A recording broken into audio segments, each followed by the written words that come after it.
Le Parlement européen organise aujourd'hui et demain un séminaire consacré au crime organisé. On en parle ce soir avec vous, Fabrice Rizzoli. Bonsoir. Bonsoir. Vous êtes secrétaire général de l'Observatoire géopolitique des criminalités, membre de l'ONG FLAIR, le réseau de la société civile contre le crime organisé. Beaucoup d'eurodéputés estiment que la menace de la mafia est sous-estimée aujourd'hui en Europe. Est-ce que c'est aussi votre avis ? Oui, bien sûr, c'est mon avis, mais je ne sais pas si mon avis compte énormément. C'est aussi l'avis de l'ONU qui a quand même alerté la planète entière l'année dernière en disant que c'était la principale menace, le principal risque de désordre mondial. À quel niveau se situe ce risque précisément ? En quoi les mafias sont-elles une menace aujourd'hui en Europe ?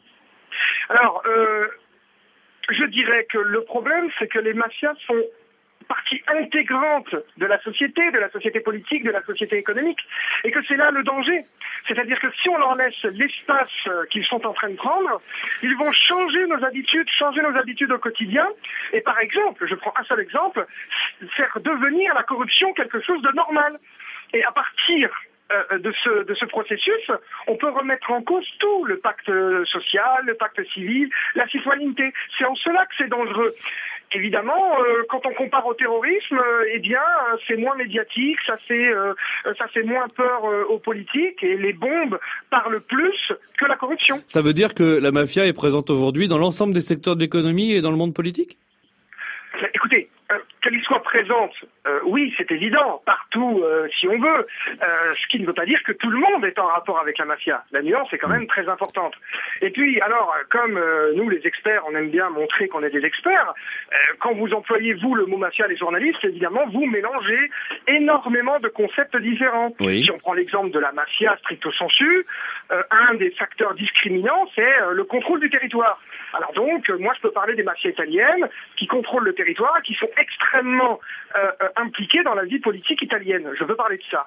Et puis, on peut parler de toutes les autres formes de crimes organisés qui ne contrôlent pas forcément le territoire, mais qui sont quand même capables d'exporter, d'importer de grosses quantités de drogue, de blanchir d'énormes quantités de capitaux.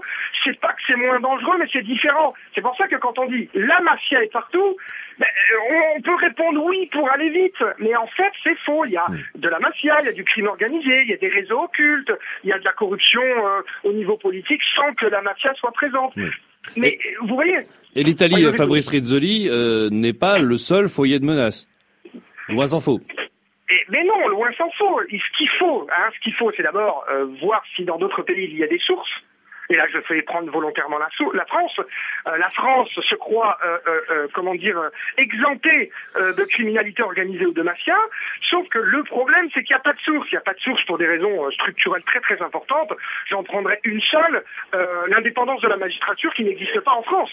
Alors qu'en Italie, la magistrature est réellement indépendante. Je peux développer si vous voulez. Mais comme elle est réellement indépendante, elle fait énormément d'affaires. Oui, enfin, vous parlez de l'indépendance de la magistrature, en l'occurrence l'indépendance du parquet. Écoutez, l'indépendance du parquet en matière d'action pénale, c'est quand même le principal.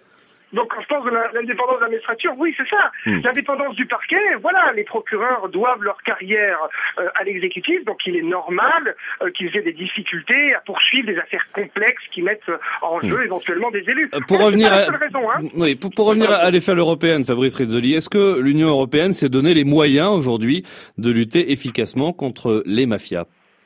Non, elle se donne quelques moyens. Il y a de vrais progrès. Je pense par exemple à la création de l'OLAF, la lutte antifraude européenne qu'on peut critiquer, qui a plein de défauts, mais regardez comme les agents qui travaillent à l'OLAF ont une certaine indépendance vis-à-vis de leurs gouvernements respectifs, ce qui leur permet de faire de belles affaires complexes, financières, transnationales à l'échelle de l'Europe, par exemple. La création d'Europol, bien sûr, est forte en symbole et permet un peu de coopération, mais elle n'a aucun effet sur la répression stricto sensu. Alors, qu'est-ce qui manque ? Pour le reste, il y a d'autres choses à faire. Qu'est-ce qui manque précisément ?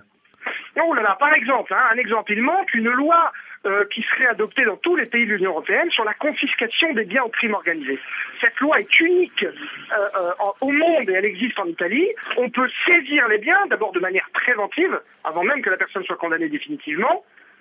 Et deuxièmement, ces biens, une fois saisis, on peut les réutiliser à des fins sociales.